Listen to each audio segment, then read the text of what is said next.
기도하시겠습니다. 좋으신 하나님, 은혜입니다. 예배자가 된 것 은혜입니다. 찬양하고 기도하게 하신 것 진심으로 감사합니다. 이제 듣기를 원합니다. 하나님의 음성 듣기를 원합니다. 말씀의 소리가 우리의 심령의 귀에 들려지고 새겨지고 결단될 수 있도록 성령님 역사하여 주시옵소서. 이 종을 복음의 나팔수로 사용하시옵소서. 우리 주 예수 그리스도의 이름으로 기도합니다. 아멘. 자, 지난 시간에 아이들하고 주일학교하고 연합예배를 드리는 것 때문에 말씀을 잠시 중단하고 이번 주에 다시 이제 시작하게 됐습니다. 36장을 여러분들이 앞에서 정리해 드릴 때 기억하시나 모르겠습니다. 엘리후의 변론이 계속되고 있는 것이었고요. 그 중심점은 2절에 내가 하나님을 위하여 아직도 할 말이 있다라고 하는 데 있었습니다. 그 할 말을 뭐라고 얘기해야 될까? 한마디로 정리한 것이 3절이었는데 하나님께 의를 돌려보낸다라고 하는 거였지요. 그래요, 성도 여러분, 우리가 신앙생활을 하면 특별히 저 같은 경우에 이 말씀은 너무나도 소중한 등불이었는데 설교자가 말씀을 선포할 때에 우리 성도들을 위해서 하는 것이 먼저가 아니고 반드시 하나님을 위해서 하나님의 영광을 위하여 하는 것이 먼저라고 그랬어요. 설교자만 아니지요. 모든 직분과 사명이 그렇습니다. 먼저는 하나님을 영화롭게 하는 것이다 라고 하는 것을 제가 예수님께서 십자가를 지신 사명까지도 예를 들어 드리면서 십자가를 지신 것은 우리를 구원하시기 위한 것이다 라고만 생각을 했는데 그게 먼저가 아니고 하나님을 영화롭게 하는 것이 먼저다라고 하는 것에 대한 예를 들어가면서 구체적으로 말씀을 드렸습니다. 이제 본문 성경의 말씀을 좀 따라가면서 함께 나눌 텐데요. 36장에서 가장 중요한 것은 하나님을 영화롭게 하는 것, 이것을 위해서 할 말이 아직도 풍성하다라고 하는 것이었지요. 그래서 그런지요, 이 36장은 참 하나님의 영광으로 가득 차 있다라고 하는 것을 좀 느껴볼 수 있었어요. 여러분, 참 죄송하기는 한데 종이 느낀 거는 참 차고 넘치는데 이 전달력이 좀 떨어져요. 죄송해요. 그러나 성도 여러분, 의지하십시다. 꼭 성령님 의지해서 성경 속에 담겨져 있는 하나님의 마음, 또 성경 속에서 우리에게 전달해 주시기를 원하시는 그 말씀, 그 중심을 여러분들도 좀 풍성히 음미하고 느껴봤으면 좋겠어요. 이 36장 속에서 가장 핵심적인 것은 하나님의 영광이거든요. 이 하나님의 영광을 함께 음미해보고 느껴보자는 것입니다. 자, 이어가 볼게요. 1절에 엘리후가 말을 이어 이르되 2절에 나를 잠깐 용납하라. 내가 그대에게 보이리니 이는 내가 하나님을 위하여 아직도 할 말이 있음이라 그럽니다. 엘리후는 지금 욥을 비롯해서 친구들과의 이 관계 속에서는 연소한 자라 그랬잖아요. 육신적으로 생각하면 한참 아래인 사람인데 어른들에게 교훈하고 뭔가 말을 한다라고 하는 것은 굉장히 조심스럽지요. 잘못하면 좋은 말, 꼭 필요한 말을 했음에도 불구하고 반감이 될 수 있는 거 아닙니까? 그러니까 전달하고자 하는 의도와는 반대되는 일들이 일어날 수 있거든요. 그러니까 엘리후가 말을 이어가는데 나를 잠깐 좀 용납해달라. 연소한 자로만 보지 말고 내가 하는 말을 하나님이 하시는 말씀으로 좀 용납해달라, 이렇게 권하고 난 다음에 말을 이어가는 겁니다. 그런데 중요한 핵심은 뭐라고요? 내가 내 말 하겠다라고 하는 것이 아니고 하나님을 위한 말을 하겠다는 것입니다. 그래서 꼭 기억하세요. 지지난주와 이번 주에 계속 전개되어지는 말씀의 중심 흐름은 어디에 있느냐면 하나님을 위하여라고 하는 거예요. 여러분들에게도 간곡히 부탁드립니다. 이 설교자가 여러분들 앞에 서서 이 말씀을 전할 때에 여러분들은 항상 목사님이 어떤 은혜로운 말씀을 해주실까, 나를 위해서 우리에게 필요한 어떤 말씀을 주실까를 기대하실 것인데, 아니 그거 우선 아니라는 거예요. 그러니까 여러분들이 혹여 인간적인 모습으로 우리 목사님이 혹여 말씀을 설교를 잘했느냐 못했느냐를 혹시 봐주실 때에도 여러분들이 우선 하셔야 될 거는 뭐라고요?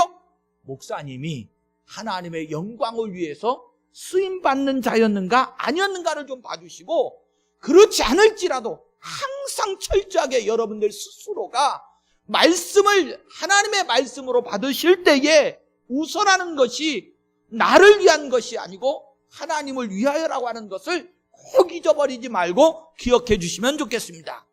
이게 중요한 거예요. 내가 왜 이 자리에 있는가? 왜 예배자인가?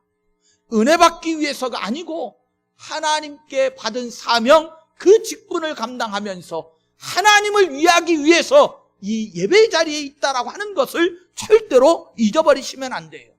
그런데요, 사실은 이 부분을 가만히 생각해 보면 얼마나 놀라운 은혜인지 모릅니다. 얼마나 감격스러운지 몰라요. 여러분, 성경 표현대로 하면 벌레만도 못한 존재잖아요. 그런데 하나님을 위한 자가 되었다라고 하는 게 이게 얼마나 영광스러운 겁니까?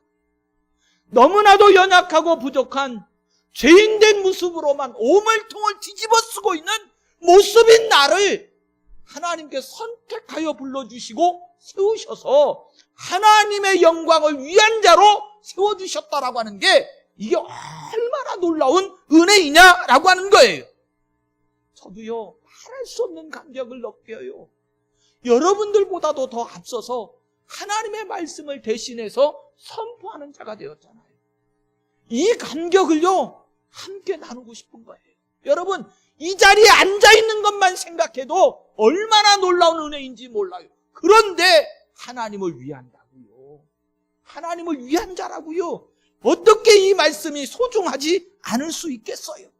여러분, 예배자로 쓰임받는 것부터 시작해서 교회 앞에 하나님께 받은 직분과 사명이 있습니까? 소중하게 생각하세요. 이것은 세상에 그 무엇과도 바꿀 수 없는 영광스러움이고요. 하나님 앞에 쓰임받는 이것이 얼마나 놀랍고 감격스러운 일인지 몰라요. 자, 그런데 부득불 성경의 중심과 흐름을 따라가야 되니까 좀 이렇게 전개를 하겠습니다. 엘리후가요, 내가 먼 데서 지식을 얻고 3절에 그래요. 한마디로 하나님을 위해서 할 말이 있는데 이것은 그냥 된 일이 아니고 지식을 얻었기 때문에 그것도 먼 데라는 표현을 좀 쓰고 있습니다. 부득불 성경의 흐름상 저도 엘리후처럼 말씀을 선포하는 자이기 때문에 우선적으로 좀 저를 생각해 보게 되는 거예요. 엘리후가 하나님을 위해서 할 말을 하는데 그냥 성령님께서 감동 주셔가지고 성령님이 생각나게 해서 무슨 예언자들, 선지자들 그러면 아무것도 준비 안 하고 그냥 쓰기만 쓰면 하나님이 성령의 도구로 막 능력 있는 말씀이 다다다다다 이렇게 선포되어지는 것으로 생각하기 쉬운데, 아니 그렇지 않다는 거예요. 말씀을 전하는 저부터도 여러분들도 꼭 기억하셔야 될 것은 하나님의 말씀 지식이 저절로 우리에게 들려지는 게 아니고 얻는 노력과 수고가 있다는 겁니다. 그것도요, 표현상 그냥 가까이서 막 가볍게 얻어지는 것이 아니고 먼 데라는 표현을 써요. 수고하고 노력을 해서 얻어진 거라는 표현이지요. 그래요, 성도 여러분, 꼭 기억하세요. 먼 데서부터 지식을 얻고 하나님을 위해서 말을 하는데 왜 이렇게까지 해야 하는가? 우리는 마치 하나님의 말씀에 은혜 받는 것을 앉아가지고 거저 얻는 것처럼 생각하시는데 저는요, 사실 오늘 이 말씀을 묵상하면서 어떤 심도 깊은 지식을 얻는 대학의 연구 과정, 이것보다도 더 열정적인 믿음의 태도를 가지고 하나님의 말씀을 대해야 되겠다 하는 생각을 했어요. 그냥 절대로 거저 이루어지는 은혜가 아니거든요. 지식을 얻는 일에, 그래요, 부득불 우리가 학교에 가서 공부하는 것과 비교를 해도, 저도 어른이 되고 깨달아 알게 되다 보니까 학창시절에 제가 다시 돌아가서 학창시절에 공부를 하는데, 이렇게 내가 깨달아 안 걸로 공부했으면 하버드도 가고도 남았겠다, 이런 생각을 했어요. 학생 때는 철이 안 들어가지고 몰라가지고 좀 가벼이 공부를 했는데, 어른이 되고 보니까 그게 얼마나 나에게 소중한 시간이었는가 라고 하는 게 깨달아 알아지더라고요. 그런데 지금 그게 자꾸 느껴지는 거예요. 하나님의 말씀, 이 지식을 얻는 일들이 가벼이 할 일이 아니라는 거지. 하나님의 말씀을 우리에게 들려주셔서 그 말씀을 깊이 있게 연구하고 묵상하는 이 일이요, 오늘 말씀을 묵상하고 보니까 절대로 가벼이 할 일이 아니고요, 최선의 노력을 다해서 마치 깊이 있게 어떤 한 분야를 묵상하는 석박사들보다도 더 큰 노력을 통해서 우리 성도들과 함께 하나님의 말씀을, 이 지식을 얻는 일을 수고해야 된다는 거예요. 왜 그렇게까지 해야 하느냐? 여러분, 성경의 진리는요, 알아야 하고요, 아는 만큼 믿어지고요, 내가 아는 만큼 믿어진 만큼 하나님을 위해서 행하게 되어져 있기 때문에 그렇습니다. 신앙이라고 하는 건요, 절대로 맹목적이지 않습니다. 제가 자꾸 비교를 할 때 우상의 종교와 비교를 해드려요. 우상의 종교는 몰라도 그저 내가 어떤 지성, 마음만 들이면 되는 것처럼 그렇게 얘기를 합니다. 그래서 온갖 내가 몸으로 알 수 있는 정성을 다하는 것이 우상의 종교잖아요. 하나님은 우상의 종교처럼 맹목적인 그런 예배를 받으시기를 원하시지 않아요. 깨달아 알고 내 마음의 느낌만큼 그것을 하나님 앞에 표현하는 것, 이것을 지정의적 신앙이라고 말하는데, 이런 신앙을 하나님께서는 받으시기를 원하지, 그냥 맹목적인 순종, 맹목적인 믿음의 자, 이런 것을 하나님은 원하시지 않습니다. 성경 구절을 읽어드릴게요. 호세아 선지자가 호세아서 4장 6절, 여러분들에게 너무 많이 읽어드려서 잘 아는 말씀인데, 내 백성이 지식이 없으므로 망한다는 거예요. 맹목적인 신앙생활을 하다가 우리가 생각하고 있는 복이 아니고, 뭔가 어려움과 환난을 당하면 알지 못하고 깨달아 알지 못했기 때문에 잃어버린다는 거예요. 망하는 백성이 된다는 거예요. 내가 지식을 버렸으니 나도 너를 버려 내 제사장이 되지 못하게 할 것이요, 네가 네 하나님의 율법을 잊었으니 나도 내 자녀들을 잊어버리리라 그럽니다. 성도 여러분, 절대로 가벼운 말씀 아니지요. 우리가 왜 하나님 앞에서 지식, 하나님을 향한 하나님의 말씀에 관한 부분을 적극적으로 대해야 되는지, 좀 심하게 말하면 공부하고 이 말씀의 지식을 얻는 일을 최선을 다해야 되는지 성경이 분명히 말씀하고 있거든요. 우리의 기독교는요, 우상의 종교처럼 그저 앉아서 묵상만 하고 있어가지고 이루어지는 신앙이 아닙니다.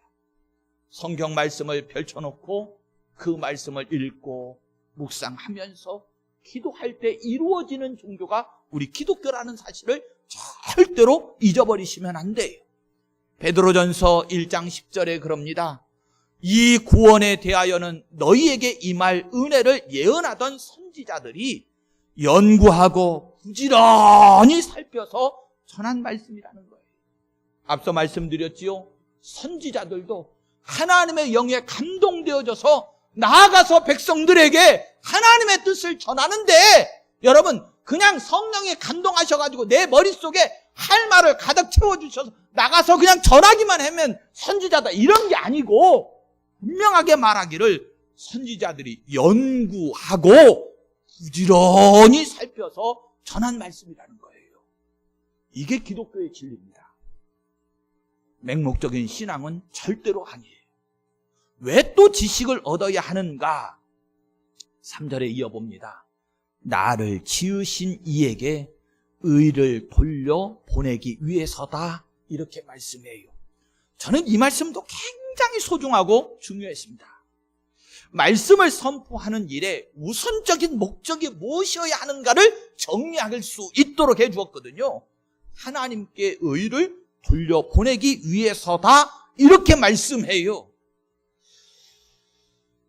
달리 표현하면 하나님께 존귀와 영광, 찬양과 감사, 하나님께서 우리를 향하여 베풀어 주신 그 선하신 역사, 의로우심, 이것들을 깨달아 알고 올려보내기 위해서, 하나님께 돌려드리기 위해서 하나님의 말씀을 선포하는 것. 왜 지식을 얻어야 하는가? 아는 만큼 하나님께 의를 돌려보낼 수 있기 때문에 그렇습니다. 여러분, 저는 너무나도 이 부분이 소중한데 자꾸 여러분들과 나누면서 막히는 것과 같은 답답함이 좀 있어요. 하나의 예만 더 들어보겠습니다. 어려서 제가 성장할 때 어른들이 늘 부모님들이 하시는 말씀이 있잖아요. 특별히 어떤 때 그러냐면요, 사고 칠 때, 말썽 부릴 때, 너도 이놈아 커가지고 새끼 낳아봐라 이러거든요. 그래요, 안 그래요?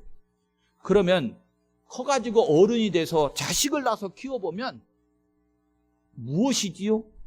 자식을 키우는 것에 대한 지식, 자식을 키우는 것에 대한 정보, 이것을 직접적으로 체험하고 알았기 때문에 너희가 아는 만큼 부모가 너를 키우면서 얼마나 사랑하고 희생하고 헌신했는지 그때가 되면 너도 알 것이다 그랬잖아요. 여러분, 하나님께서 우리에게 베풀어 주신 그 사랑, 독생자까지도 내어주신 그 희생, 이것을 우리가 아는 만큼 하나님께 감사하잖아요. 아는 만큼이라고 하는 것을 절대로 가벼이 하지 마세요. 성경 한 말씀 한 말씀을 여러분들 제가 계속 강조하지만 그냥 집에만 가면 어디에 있는지도 모르고, 제가 다 안다니까요. 신방 가면요, 성경책 어디 있냐고 찾으러 다녀요. 요즘은 핸드폰 속에도 있는데 여러분들 핸드폰도요, 자꾸 열어서 성경을 보신 분들은, 활용해 보신 분들은 금방 찾습니다. 훈련이 됐잖아요. 성경 얼마나 좋아요. 요즘 핸드폰들이 태블릿에 다 들어가지고 볼 수 있는데, 훈련이 되신 분들은요, 금방금방 열어서 찾아요. 한 번도 안 해보신 분들은 있는 줄은 아는데 어디 있는지를 몰라가지고 막 찾고 어떻게 켜는지를 모르고 그래요. 그만큼 어떻게 했다는 거예요? 가까이 하지 않고 멀리 뒀다는 얘기예요. 멀리. 오늘 저나 여러분들이요, 내가 아는 만큼 하나님께 영광 돌리는데 그 영광의 분량이 아는 만큼이라는 걸 절대로 잊어버리시면 안 돼요. 그러면 여러분들이요, 역으로 생각해서 하나님과 나 사이의 관계를 내가 하나님이 됐다고 한번 생각을 해봐요.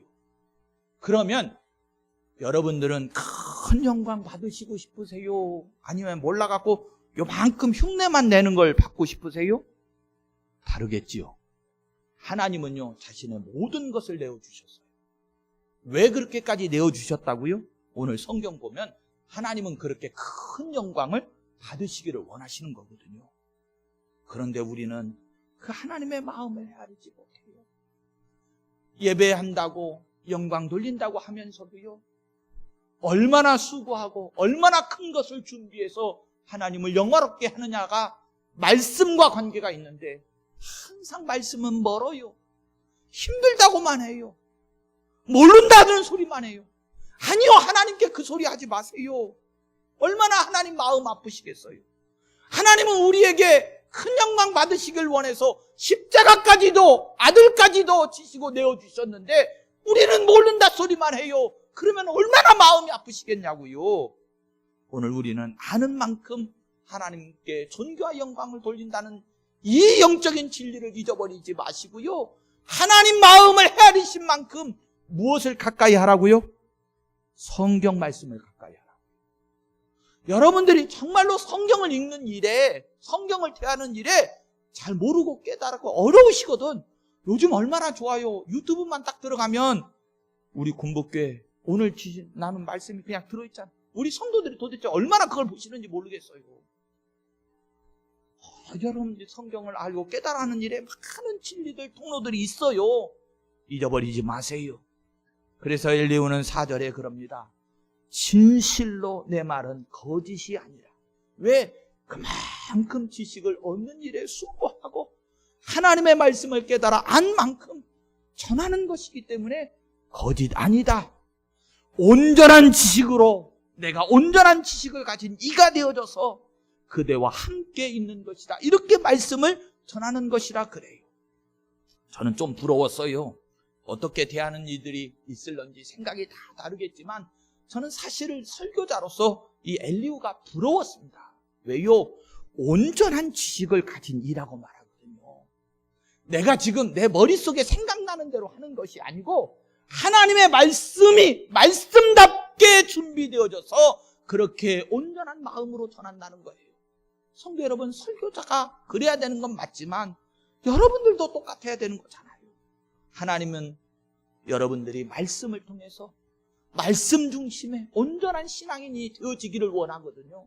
그런데 이 엘리후가 설교자의 입장에서 보면 너무나도 부러운 것이 온전한 이다, 온전한 지식을 가졌다, 이렇게 말씀을 해요. 어떻게 생각하면 교만하다 이럴 수도 있지만 저는 그렇게 보이지 않았어요. 얼른 말씀을 좀 정리하면서 찾아보니까 바울 사도도 그랬더라고요. 바울 사도가 에베소서 3장 4절에 그럽니다. 그것을 읽으면 내가 그리스도의 비밀을 깨달은 것을 너희가 알 수 있으리라 그럽니다. 바울 사도가 보낸 성경과 편지들을 너희들이 읽게 되면 바울 사도가 하나님의 오묘한 진리, 그 비밀을 깨달아 아는 것을 가지고 너희들에게 전하였다는 것을 알게 될 것이다 그래요. 이 말은 무슨 뜻입니까? 바울 사도가 하나님의 비밀을 아는 일에 최선을 다했다는 거예요. 내가 가진 것을, 내가 이 진리를 얻기까지, 이 오묘한 진리 비밀을 깨달아 아는 것까지 수고했다는 거예요. 그렇게 말하고 있는 거예요. 그러면서 이 지식이라는 말을 3절과 4절에서 계속 거듭 말하고 있는데 엘리후가 특별히 먼 데서 지식을 얻었다라고 말하고 있는데 이 부분을 조금만 좀 강조해서 나눠볼게요. 이게 도대체 무슨 뜻일까? 앞에서도 좀 설명을 드렸어요. 그만큼 수고했다는 의미를 가지고 있기는 합니다만 여기에 대한 답변을 다른 성경 구절들을 좀 찾아서 확인을 해보면 그렇습니다. 마태복음 13장 17절에 그럽니다. 내가 진실로 너희에게 이르노니, 예수님께서 하는 말씀이에요. 많은 선지자와 의인이 너희가 보는 것들을 보고자 하여도 보지 못하였고 너희가 듣는 것들을 듣고자 하여도 듣지 못하였느니라 그럽니다. 자, 성도 여러분, 선지자이고 의인들이거든요. 구약의 시대의 성도들을 말하고 있는 것이기는 하지만 그 정도로 예전에 예수님 시대에 바리새파, 랍비들 이런 사람들은 율법에 정통하고 하나님의 말씀을 깊이 있게 묵상하고 연구했던 사람들이에요. 그런데 그들이 어떤 열정이었느냐면요, 보고자 했다는 거예요. 듣고자 했다는 거예요. 정말로 하나님의 말씀을 보기를 원하고 하나님의 말씀을 듣기를 원했다는 거예요. 그런데도 구약의 시대에 그런 열정을 가지고 하나님의 말씀을 대했음에도 불구하고 보기는 원해서 수고했는데 보지 못하였고 듣기를 원했는데도 바르게 듣지를 못했다는 거예요. 그런데 너희들은 지금 보고 있다, 듣고 있다 그래요. 여러분, 지금 그들 앞에는 누가 있느냐? 예수님이 계시거든요. 예수님을 너희들이 지금 보고 있고 예수님을 통해서 말씀을 받고 있다는 거예요. 우리가 예수님 시대의 제자들과 같지는 않지만 그래도 우리는 예수님에 관한 말씀을 구약 시대에는 그림자와 예표였기 때문에 보아도 보지 못하고 들어도 듣지 못하는 시대의 삶이었다면 우리는 그래도 들려주신 성경이 있어서 예수님의 모습을 말씀을 통해서 볼 수 있고요. 예수님의 모습을 성경을 통해서 말씀을 통해서 들을 수 있어요. 그런데 이렇게 볼 수 있고 들을 수 있는 시대의 은혜를 누리면서도 우리가 보지 못하고 듣지 못한다. 그러면 그 책임은 누구한테 있는 겁니까? 나에게 있는 거예요. 나에게. 또 우리 군복교회 성도들이 보지 못하고 듣지 못하는 모습으로 신앙생활하는데 맹목적으로 신앙생활하고 있다. 그러면 누구 책임이냐? 목회자인 제 책임이에요. 제가 여러분들에게 바로 들려주지 못해서 그런 거거든요. 성도 여러분, 다시 한번 강조해요. 보아야 되잖아요. 들어야 되지요. 우리에게는 그 통로가 있다는 것을 절대로 잊어버리시면 안 돼요. 구약의 시대라는 말씀을 좀 제가 했는데 발람 선지자를 여러분들 잘 아시죠? 이스라엘 백성들이 출애굽의 여정 가운데 있을 때에, 막힘이 있을 때에 이 발람 선지자가 하나님의 선지자임에도 불구하고 거짓 선지자로 쓰임받거든요. 그런데요, 하나님께서 거짓 선지자임에도 불구하고 이 발람의 눈을 뜨게 하십니다. 그럴 때 그가 이렇게 말해. 민수기서 24장 17절 말씀에 가보면 내가 그를 보아도 이때의 일이 아니며 내가 그를 바라보아도 가까운 일이 아니로다. 여러분 신기하죠? 자, 발람 선지자가 지금 하나님께서 열어 보여주시는 이 거짓 선지자임에도 불구하고 불의한 일을 위해서 지금 선지자를 하려고 물질 바라보고 나아가고 있는 선지자임에도 불구하고 하나님이 하나님의 백성들을 보호하시기 위해서, 하나님의 백성들을 참 진리의 길로 인도하시기 위해서 발람의 눈을 뜨게 합니다. 그런데 눈을 떠가지고 보니까 그 보여지는 것이 이때의 일이 아니라는 거예요. 구약의 그 출애굽의 여정의 시대에 때의 일이 보여진 게 아니에요.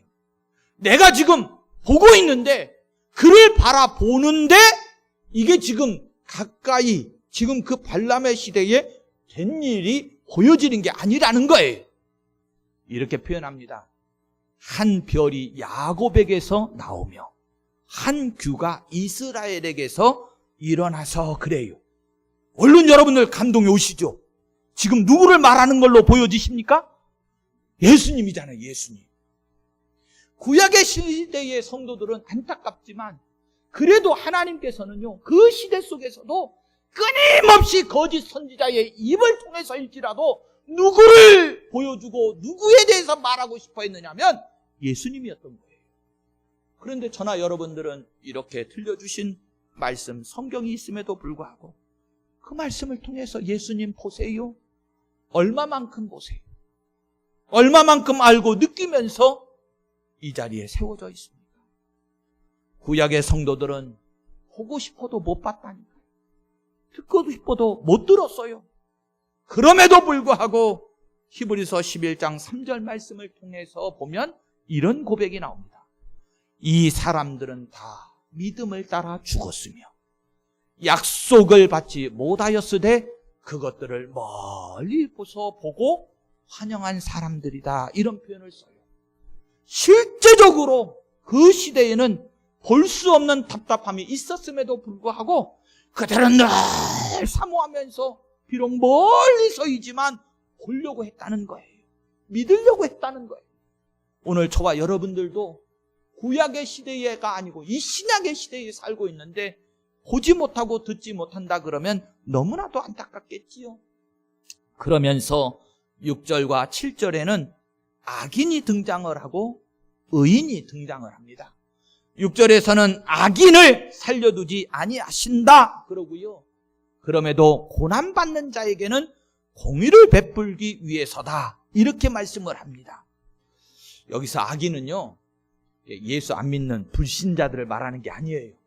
믿노라 하면서도 앞에서 욥의 세 친구들처럼 교만의, 이제 9절에 가보시면 교만의 행위를 알게 하시는데 교만한 자들, 교만에 사로잡힌 자들을 말하는 것인데 찔림이 왔을 것 같아요. 친구들이 지금 같이 듣고 있잖아요. 많은 찔림이 있었을 거예요. 그런데 하나님께서는 7절에서 그의 눈을 의인에게서 떼지 아니하신다 그럽니다. 한마디로 고난받고 있는 욥이지만 계속 하나님은 보고 계신다는 거예요. 그리고 나서 그를 왕들과 함께 왕자에 앉히사 그럽니다. 한마디로 이런 거지요. 그는 이제 욥이잖아요. 욥. 그렇지요? 엘리후가 하나님의 영에 감동이 되어져 가지고 증거하고 있는 모습을 이 욥이 믿으면서 의인의 자리에 있는 사람들, 욥이 비록 많은 환난과 고난 속에 있었지만 그럼에도 불구하고 예수님을 바라보면서 믿음을 지킨 사람들은 어떻게 해주신다고 하느냐? 왕들과 함께 왕자에 앉히사 영원토록 존귀하게 하신다, 이렇게 말을 해요. 이건 절대로 세상 부귀 영화 가르치는 거 아니에요. 세상의 부귀 영화이다라고 하면 여러분 안개와 같은 거죠. 잠시 잠깐 있다 사라지는 거예요. 그런데 성경이 뭐라고 표현했지요? 영원토록 존귀하게 하신다, 이렇게 표현했지요. 한마디로 하나님 나라에 이르는 구원을 지금 선포하고 있는 겁니다. 이것을 존귀라고 말하고요, 세상에 그 무엇과도 비교할 수 없는 영화라고 말하고 있는 거예요. 예수님께서도 말씀하셨지요. 요한계시록 3장 21절에 가보시면 그럽니다. 이기는 그에게는 내가 내 보좌에 함께 앉게 하여 주기를, 내가 이기고 아버지 보좌에 함께 앉은 것과 같이 하리라, 그럽니다. 오늘 우리로 하나님 보좌에 같이 앉히셔서 왕노릇 하게 하시는데 영원토록 그렇게 해주시겠다, 이렇게 말씀하고 있는 거예요. 정리하겠습니다. 여러분들이 좀 덥기도 하고, 안 더우세요? 많이 덥죠? 좀 덥기도 하고, 조금 이제 말씀이 길어지니까 피곤해지는 것 같은데, 앞에서 너무 강조를 제가 세게 하다 보니까 길어져가지고 뒤에 부분을 아직 다 정리를 못했는데, 그래도 여기까지 마칠게요. 성도 여러분, 하나님의 말씀 아는 일에 최선을 다하세요. 하나님 앞에 가서 우리가 누릴 그 영귀와 종광을 좀 바라볼 때에 세상 것에 머물지 마시고 꼭 하나님이 기뻐하시는 하나님의 자리에 머물려고 노력하세요. 그것은 예수님만 바라보면서 구원의 길을 걸어가는 겁니다. 종이 사모하는 심정으로 여러분들을 축복합니다. 이 자리에 있는 성도는 한 생명도 잃어버린 바 없이 하나님의 영광에 이르시기를 예수님의 이름으로 축원합니다. 아멘.